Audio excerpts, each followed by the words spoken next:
Hey, it's me, Vicky Marie.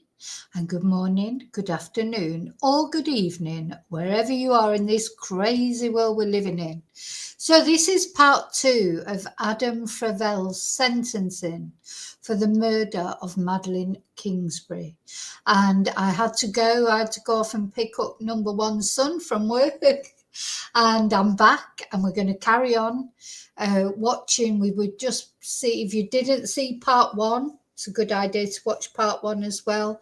We've seen some very powerful impact statements from Madeline's family, her mum, her dad, a couple of her sisters. So we've watched that so far, and this is her sister Megan, who has just given her impact statement. And we're going to carry on from where we left off. So I just want to say hi to people that have found their way back so far. Hi, David. Hi, Daniel. Hi, Darren. And thank you for watching. I want to say hello to any lurkers that might come on later. Thank you to anyone who might be watching on replay. There was more people than this watching, but I'm sure they'll find their way back here eventually. I think sometimes people aren't getting notifications, and I'm not sure why that is. But anyway, we're here. And for anyone who's coming in and does not know about this story, this is Madeline Kingsbury, who disappeared around about the same time that Nicola Bulley did, and most of you know the Nicola Bulley case because it was such a big case. I'm going to just show this video. So this is the video of the day she disappeared. She, with her, well, he was her ex-partner, but they were still living together, but she was just about to move out. She had found somebody else. She had found another place to live, and she was just about to move out with her 2 children when she disappeared. This is the day she disappeared, and you will see her and Adam, the big toad of a boyfriend of hers, taking their children to daycare. And you can see in Madeline's face that maybe they were been arguing already. Then Adam returns later to pick the children up alone. And the dog, that's my dog barking. The dog was barking at him. I think that dog had a good sense. Let's just watch that video before we continue.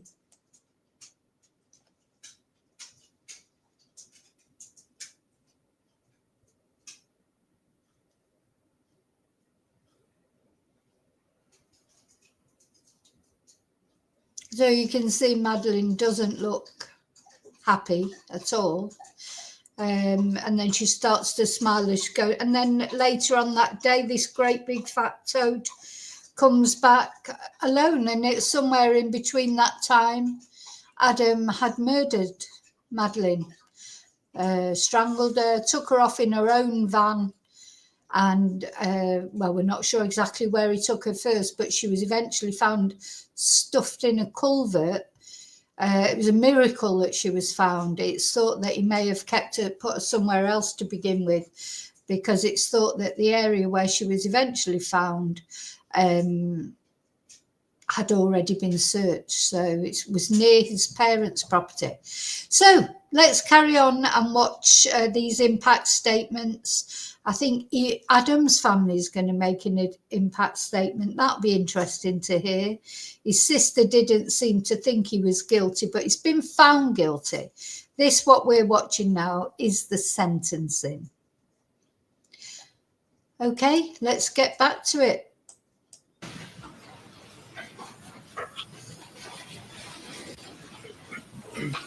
Ms. Donovan.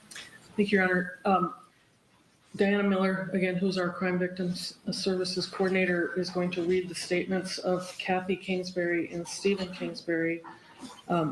Kathy Kingsbury would like to stand up with Ms. Miller while she reads that, if the court would allow that. Sure, that's fine. Ms. Kingsbury.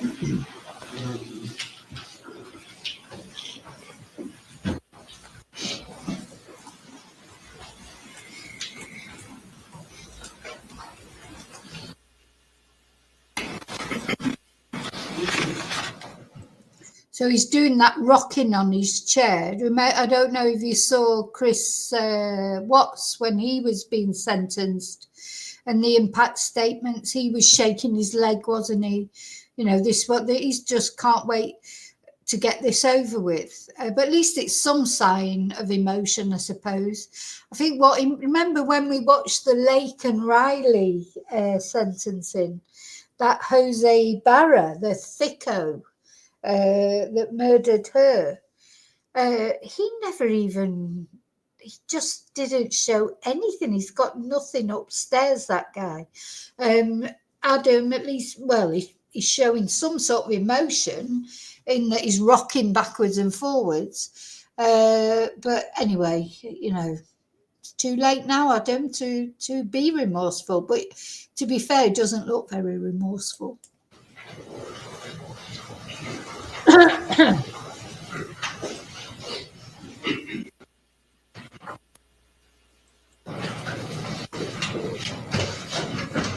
Ms. Miller, could you just state your full name and the victim's full name as well for the record?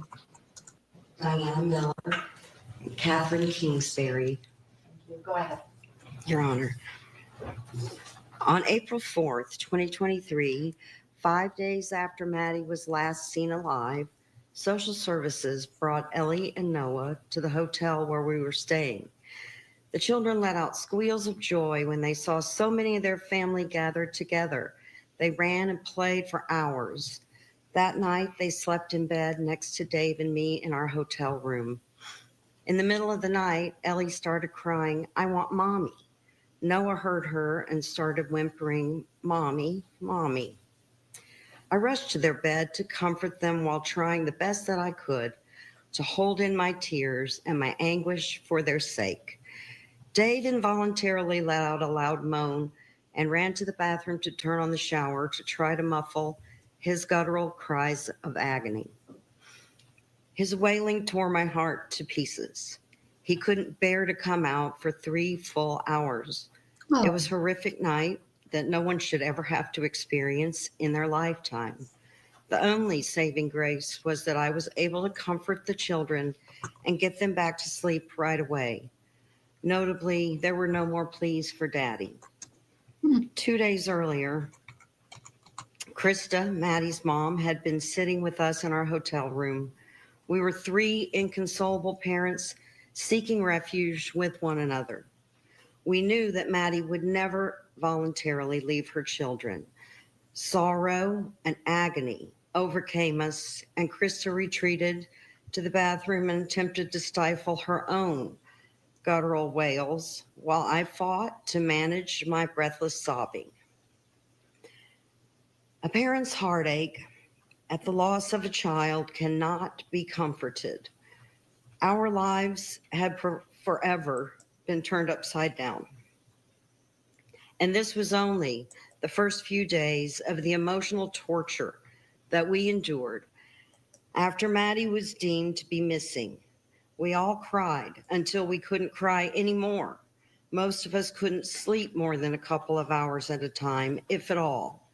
Eating was something that we forced ourselves to do. We ran out of words to say to each other. It's impossible to accurately describe the agony that we all suffered and our feelings of helplessness. We cannot thank the community enough for bringing food, providing housing, searching, plus so much more while we struggled to carry on each day. Dave and I spent the first 6 weeks in Winona to be near where Maddie had last been seen alive.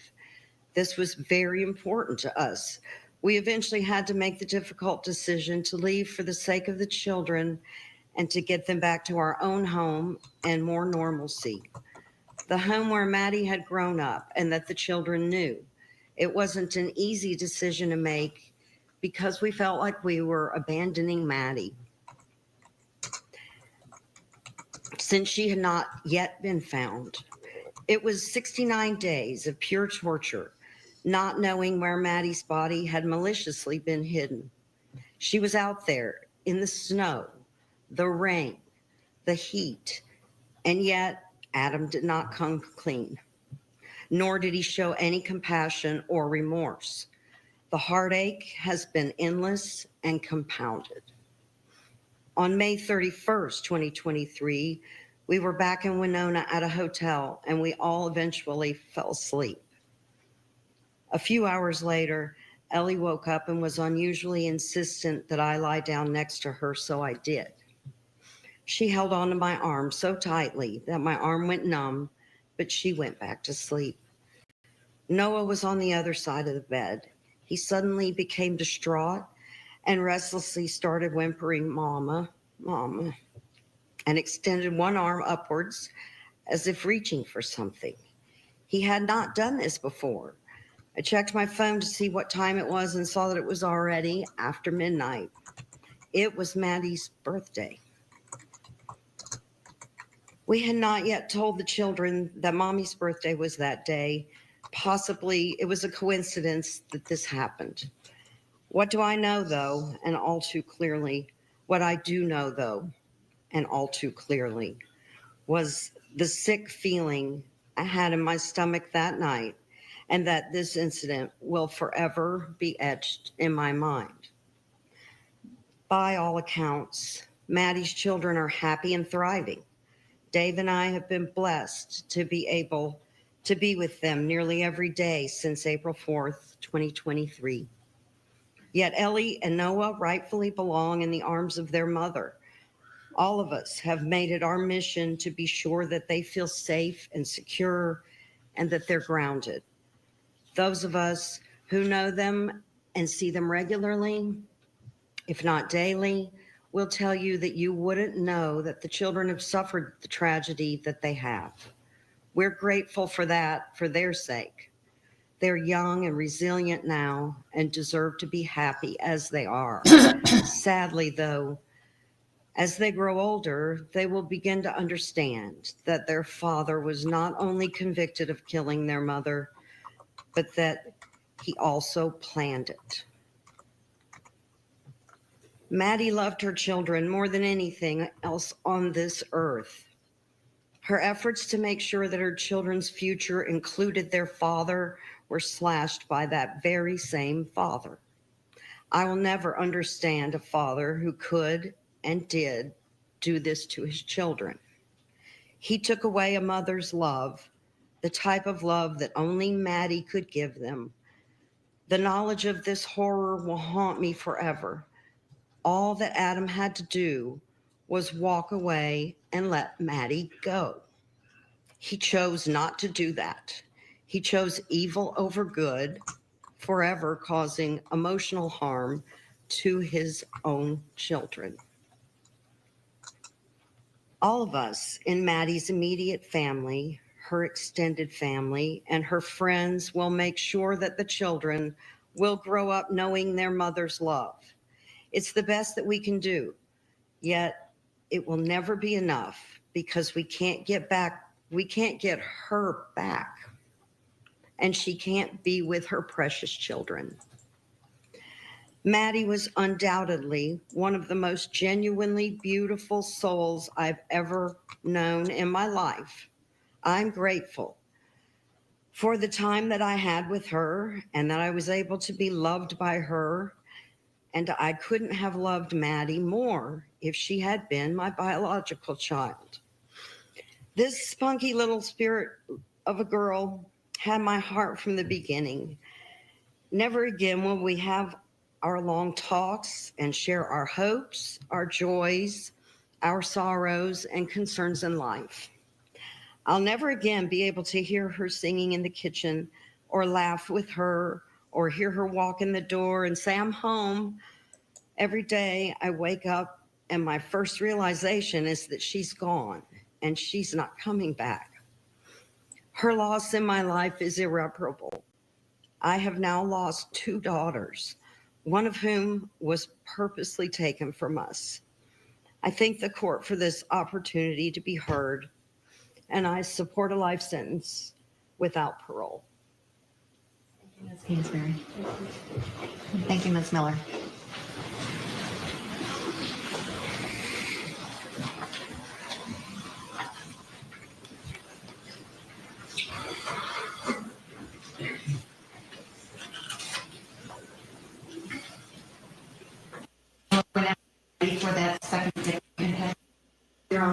is the victim impact statement of Stephen Kingsbury, Madeline's brother.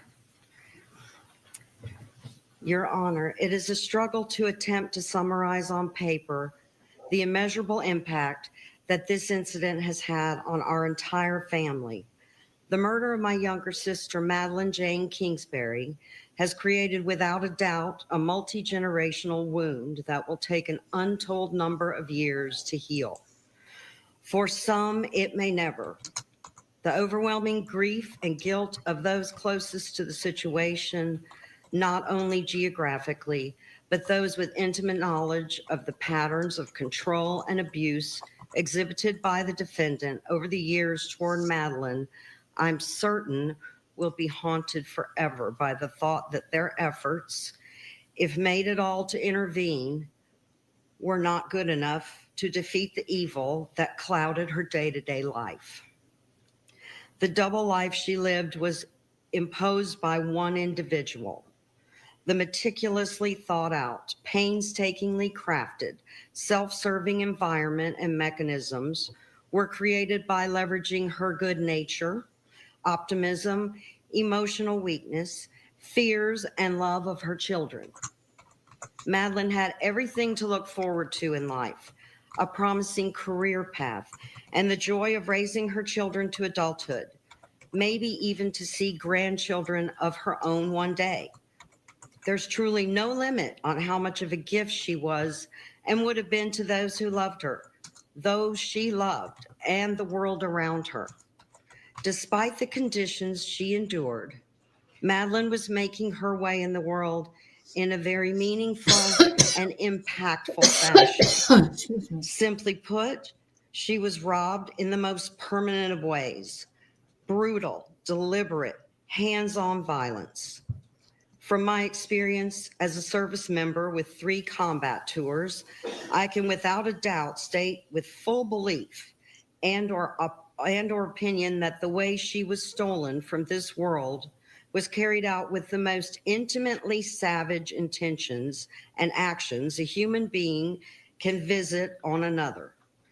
As involved and personal as it gets, and there are no half measures or fumblings if there's an end state in mind by the perpetrator. This was not for any cause other than self-centered fear, greed, embarrassment, and personal failings of the guilty party as a functioning member of society, partner, a father, and a man, being past and present extremely subpar in all these respects. What has happened is so complexly tragic that mentally unpacking and examining it all is an arduous labor with what at times seems to have no end. For many, there isn't one. The verdict in this case brings about some measure of closure, knowing what the sentence generally entails. But for most of us, closure is a hollow term. My parents have still lost a child, my siblings and I a sister. Most heart-wrenching, her 2 innocent children are robbed of their mother. Children are supposed to be innocent. In an effort to preserve this, they only know that mommy and daddy are both gone.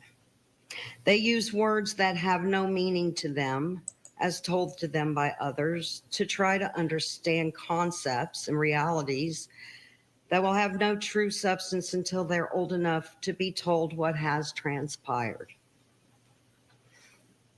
It will always have to be considered the impact this will have on their lives, how it will potentially steer the course for the people they grew up to be.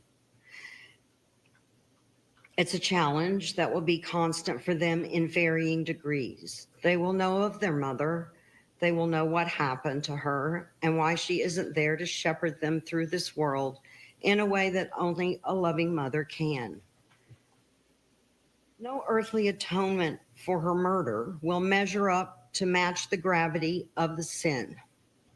It's my opinion that for any persons who commit a crime so specifically motivated by greed and the narcissistic need for control and who can for no justified reason snuff out another soul with such arrogance and casual disregard for life, there are no earthly works or repentance that can reshape said person's nature at its core for real change.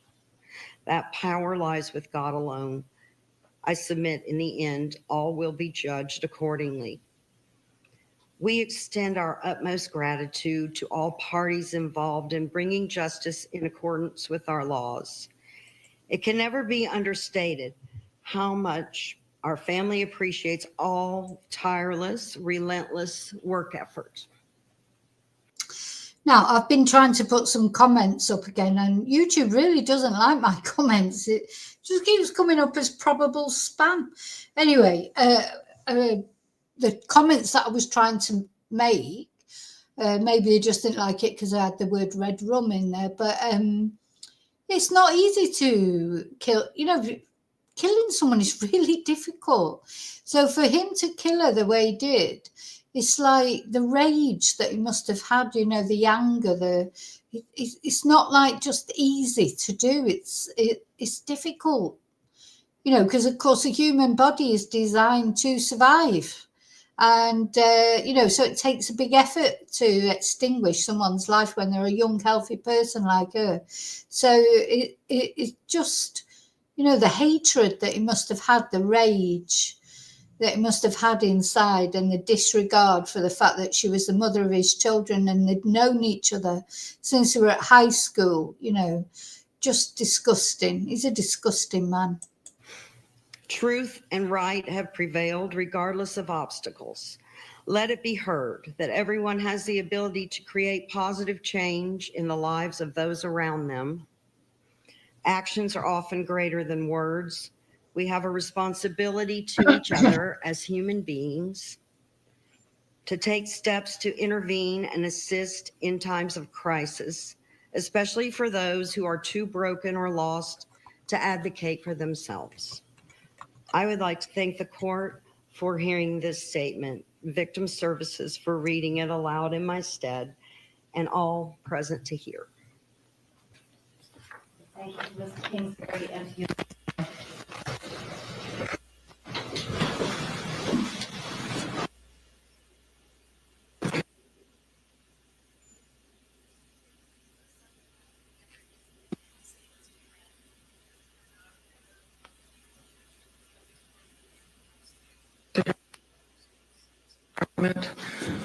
Do you prefer that we stand or sit? However.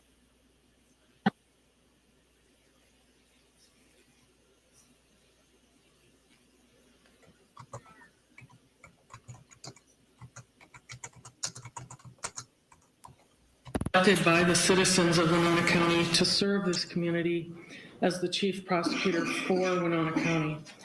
And in that capacity, I ask you to sentence Adam Taylor Fravel according to the law. A jury found Mr. Fravel guilty of first-degree premeditated murder and 3 crimes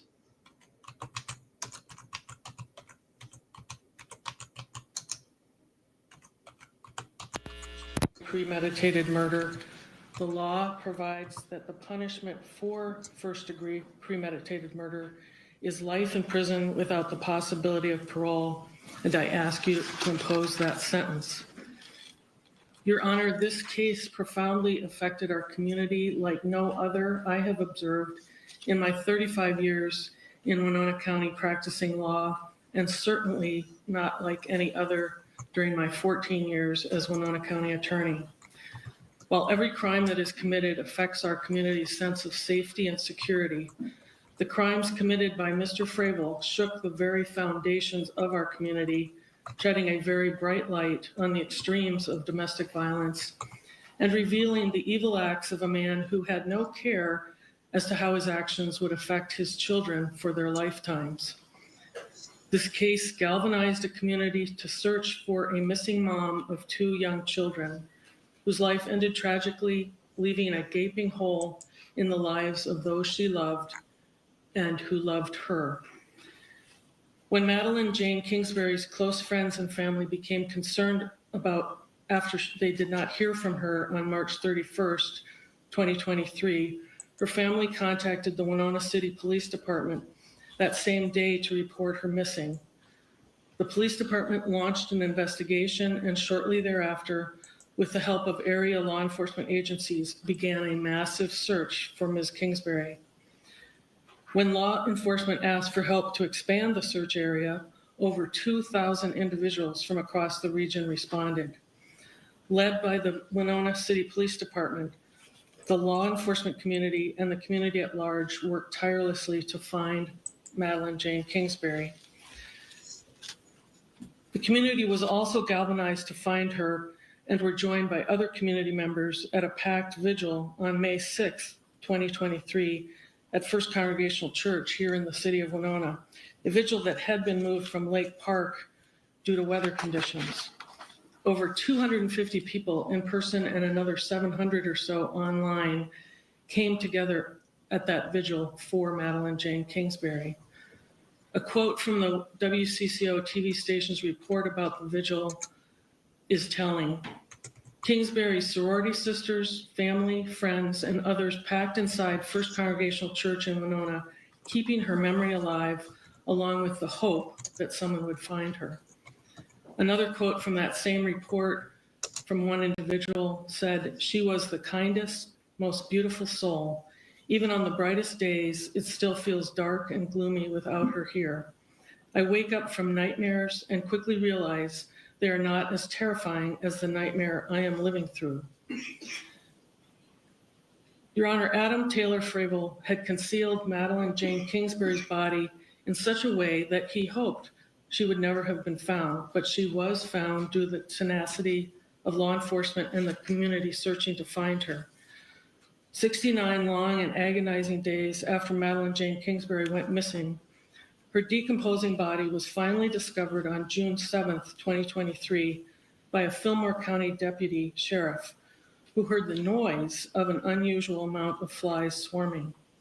Those flies led the deputy to find Ms. Kingsbury's body, concealed both in that culvert and covered with heavy logs and branches far away from her Winona home.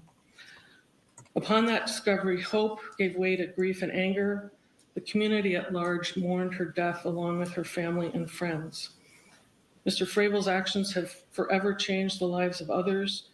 This includes traumatizing the children he shared with Ms. Kingsbury, who were 2 and 5 at the time of her death. As the family impact statements reveal, the children kept asking for their mommy. Where's mommy? Mr. Fravel's actions put an entire community in mourning, a community in shock, left her family devastated, left the lives of her children changed forever because of their father's evil act. But Your Honor, justice has caught up with Adam Taylor Fravel, and justice will be served for Madeline Jane Kingsbury, her family, her friends, her community, this community, by this court sentencing Adam Taylor Fravel to life in prison without the possibility of parole. Thank you, Ms. Sonneman. Mr. Fowler? Thank you, Your Honor. Your Honor, the defendant and his defense team acknowledges the jury's verdict in this case, and obviously the service that jury put in over the course of multiple weeks. Although we disagree with the verdict and whether there existed sufficient evidence to support some verdicts in this case, we understand Mr. Fravel has a right to appeal. He will certainly exercise that right moving forward. We also recognize that given the Minnesota statute in this case, that a first-degree murder verdict requires life imprisonment, and specifically that under Minnesota statute 609.106, the court does not have any ability to give any type of sentence other than life without the possibility of parole. We anticipate the court will do that in this case, and I have nothing further. Thank you. You don't have to say anything. Your attorney for you. Is there anything else you want to say before I impose sentence? Very briefly, I never caused harm to Maddie, and I am innocent. Thank you.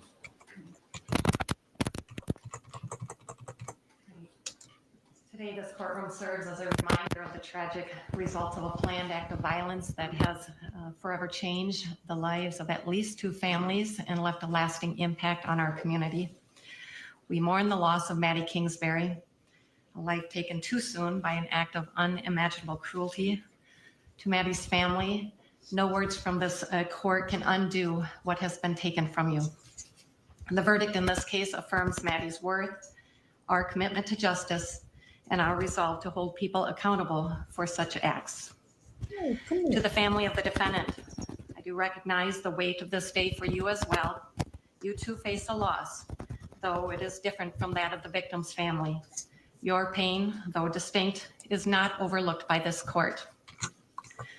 Domestic violence affects not only the victim, but entire families and communities, leaving deep scars. In this case, the greatest impact is on the two young children who have lost both their mother and their father.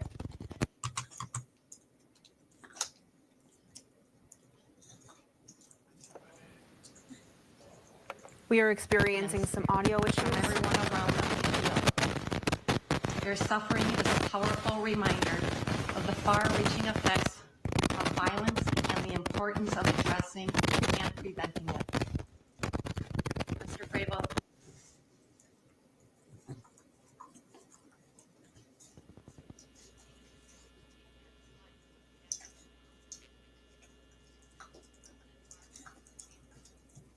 Children and on the community. It is impossible to fully understand the pain that you have caused, not only for those who love Maddie, but also for your own family, who must now deal with the consequences of your actions. You have taken from these children not just their mother, but their stability and a sense of security that every child deserves. They will carry the burden of this tragedy for the rest of their lives. Their future is forever changed by your actions. As a society, we have laws to protect the vulnerable, maintain order, and ensure accountability. When those laws are broken in such a deliberate and cruel manner, it is the court's responsibility to act. The sentence in this case will reflect the seriousness of your crime and will ensure justice for Maddie and her family. It will be a clear reminder that actions do have consequences and that violence like this will not be tolerated. Before proceeding with sentencing, I would like to acknowledge the work of law enforcement, the officers and the investigators in this case. Their efforts have been crucial in ensuring justice is served. Mr. Fravel, the jury has found you guilty of 2 counts of first-degree murder and 2 counts of second-degree murder. Under Minnesota statutes, a defendant may not be convicted of multiple counts of murder for the same offense, arising from the same acts and involving the same victim. Therefore, you will be sentenced solely for the conviction of murder in the first degree premeditation, with the remaining charges being vacated as lesser included offenses. The sentencing worksheet is correct. This is a severity level 12 offense. Under Minnesota statute, the law mandates a sentence of life imprisonment without the possibility of release for first-degree murder premeditation. There you go. Therefore, Mr. Fravel, it is the judgment of this court that you be committed to the custody of the Commissioner of Corrections and sentenced to life imprisonment without the possibility of release. The sentence reflects the severity of your actions and serves as a clear statement that such violence will not be tolerated in this community. It is my hope that today's proceedings will bring a measure of closure for those impacted and inspire collective action to prevent future tragedies of this nature.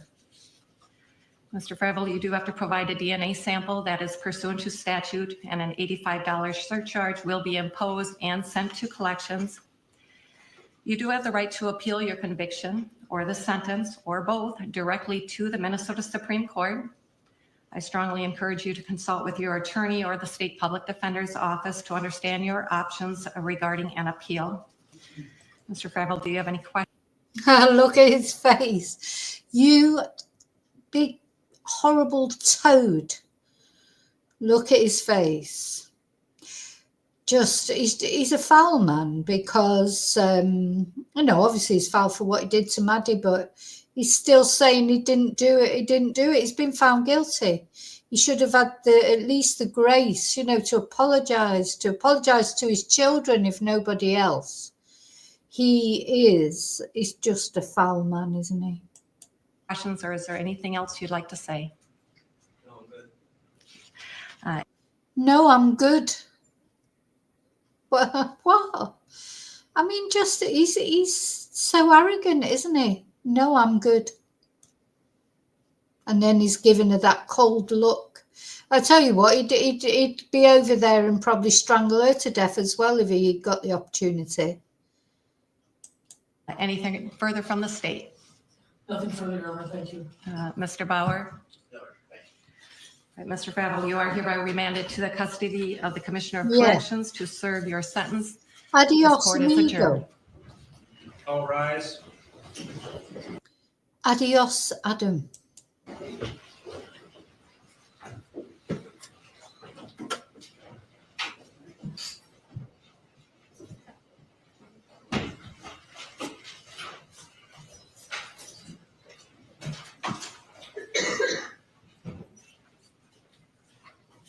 Oh my God, it must, I know it's horrible still for the family and everything, but that must feel good watching him taken away like that, knowing that he's never going to come out of prison again.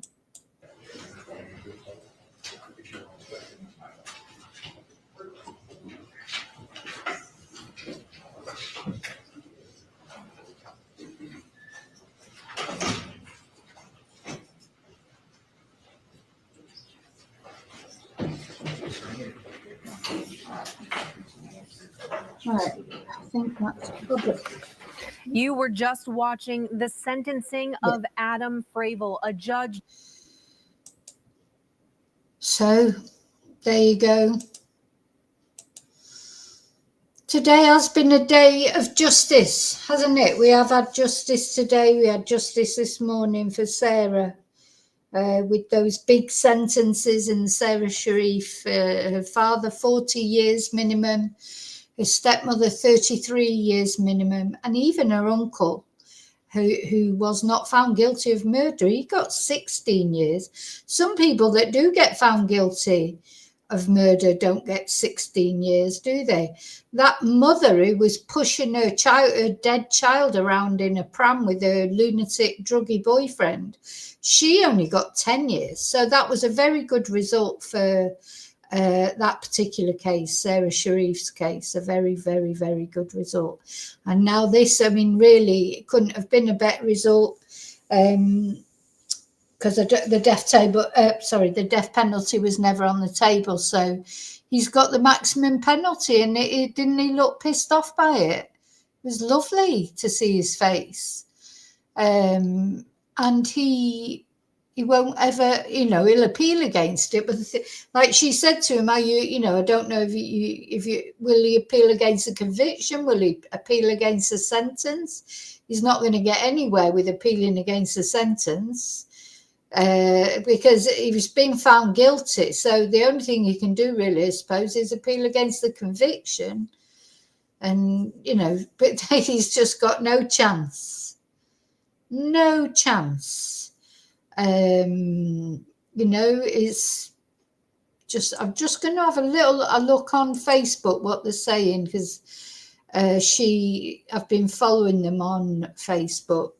The Madeline Kingsbury Facebook page. Just see if because that, we were interrupted, so that verdict was probably announced a little while ago.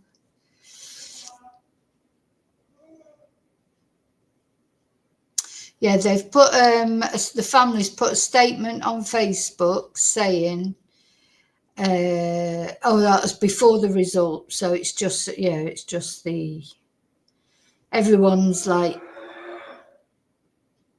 praise God, etc. So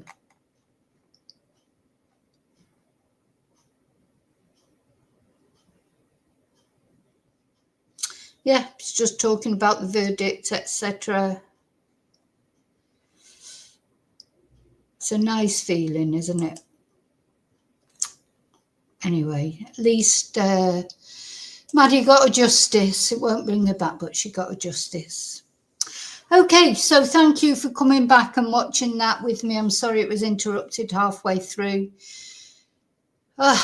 So we've had quite a lot of justice this year. So yeah, I don't think that could have been a sort of a better result, really, could it? So thank you so much. I'll see you really soon in the next video. Take care. Let me put a big picture of Maddie up to finish.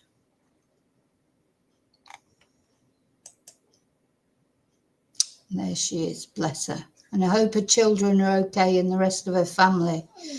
You know, they're looking forward, or well, say looking forward, they're facing the second Christmas without her. But at least this Christmas, they know they haven't got next year to face the trial or anything like that. So it's all over. That's over at least. Okay, thank you. I'll see you really soon in the next video. And until then, may your God go with you. And rest in peace, Maddie.